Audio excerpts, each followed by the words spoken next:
আসসালামু আলাইকুম। এর আগের ভিডিওতে আমি আপনাদের দেখিয়েছি কিভাবে অনলাইনে ই পাসপোর্টের জন্য আবেদন করবেন।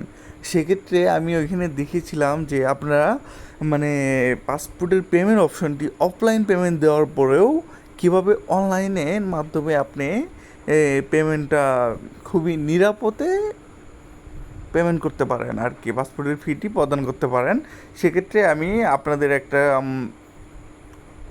ওয়েবসাইটে নিয়ে যাচ্ছি। প্রথমেই আমি মোবাইলের মাধ্যমে গুগল ক্রোমে চলে গেলাম। গুগল ক্রোমে যাওয়ার পর সেখানে এ চালান এ চালান এ চালান .com বা এ চালান লিখলেই প্রথমেই একটা পেজ আসে পড়বে যে finance.gov.bd। ফিন্যান্স আপনারা এটা লিখলেও আসবে অথবা ওইটা লিখলেও সরাসরি চলে আসবে। সেক্ষেত্রে আমি অটোমেটিক চালান সিস্টেমে ক্লিক করে নিলাম। চালান সিস্টেমে ক্লিক করার পর এখানে এই অপশনটা আসছে ইউজার আইডি পাসওয়ার্ড। যেহেতু আমি এই অ্যাপটিতে লগ ইন করতে চাচ্ছি না, সরাসরি আমি পেমেন্টটা করতে চাচ্ছি, এই চালানে আমি পাসপোর্টের পেমেন্টটা করতে চাচ্ছি, সেক্ষেত্রে যে নিচে দেখেন এখানে ক্লিক করে রেজিস্ট্রেশন ছাড়াই এন্ট্রি করা যাবে। আচ্ছা, সেক্ষেত্রে আমি এখানে ক্লিক করলাম। সেখানে ক্লিক করার পর এখানে দেখেন উপরে লেখা আছে পাসপোর্টে ফি জমা দেওয়ার ক্ষেত্রে জাতীয় পরিচয়পত্র অথবা জন্ম নিবন্ধন নম্বর ভেরিফাই করে তথ্য দিন।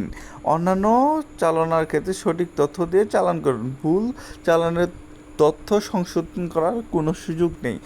এখানে যদি আপনি একবার পেমেন্ট করবেন, সেক্ষেত্রে তথ্য আপনি কোনো ভুল হয়ে গেলে সেক্ষেত্রে সংশোধন করার সুযোগ নেই। সেক্ষেত্রে আমি যেহেতু পাসপোর্টের ফ্রি প্রদান করবো, সেক্ষেত্রে পাসপোর্টের উপর ক্লিক করছি, ই পাসপোর্ট ফ্রি। সেক্ষেত্রে এখানে আমি ওইখানে যে এই পাসপোর্টের ফর্মটা পূরণ করেছি সেখানে একটা দেওয়া আছে যে এখানে নির্বাচন করুন। আমি কয় পাতার পাসপোর্ট ইস্যু করেছি, এখানে যেহেতু এই পাসপোর্ট ইস্যু করেছি 48 পাতা, এই পাশে আমি 48 পাতা দিলাম এবং নির্বাচন এখানে হলো কত বছর মেয়াদি দিয়েছি, 5 বছর মেয়াদি দিয়েছেন না 10 বছর। আমি সাধারণত 10 বছর মেয়াদি দিয়েছি, সেক্ষেত্রে 10 বছর মেয়াদি 21 কর্মদিবস, আমি নর্মাল যেটা সেটা সিলেক্ট করে নিলাম। সেক্ষেত্রে এখানে দেখেন অলরেডি শো করেছে যে 5,000 টাকা হলো পাসপোর্ট ফি আর 750 টাকা হলো দেশের পণ্য ও সেবার মূসক আর কি ট্যাক্স।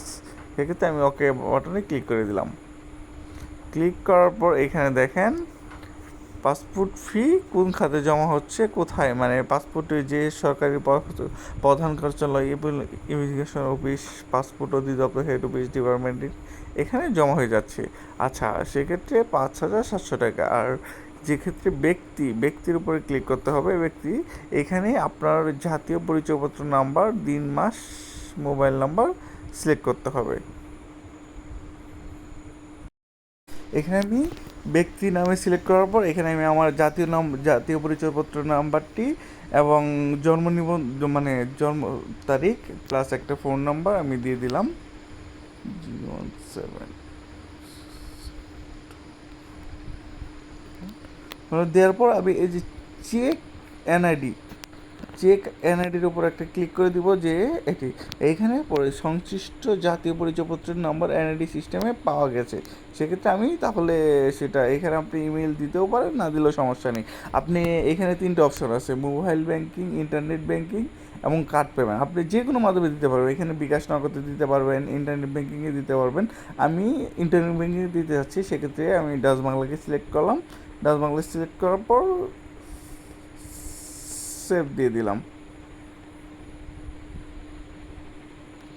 আচ্ছা, সেভ দেওয়ার পর এইখানে দেখেন আমার সব কিছু চলে আসছে যে জাতীয় পরিচয়পত্রের নেম, তারপর রেফারেন্স নাম্বার, মোবাইল নাম্বার এবং কত অ্যামাউন্ট পে করতে হবে। এখানে বৈশিষ্ট্য পে যদি আমি ক্লিক করি, সেক্ষেত্রে এখানে আমার পিনটা দিয়ে দিলেই আমার প্রসেসটা হচ্ছে। আমি যেহেতু এখন দিতে চাচ্ছি না, সেহেতু আপনারা এখানে কার্ড নাম্বারটা বা বিকাশ নগদে যেটাতেই দেন সেভাবেই আপনি যদি বিকাশে দিতে চান, সেক্ষেত্রে আপনি এখানে মোবাইল ব্যাংকিং দিবেন, মোবাইল ব্যাংকিং দিয়ে বিকাশ সিলেক্ট করবেন, তারপরে সেভ দিবেন। এভাবে আপনি চাইলে যে কোনো একটা মাধ্যমে পেমেন্টটা করে যেতে না, আর এটা সম্পূর্ণ নিরাপদ। সো ভাই, নেক্সট একটা ভিডিওতে দেখা হবে। আপনারা চ্যানেলটি সাবস্ক্রাইব করে নিন। ধন্যবাদ।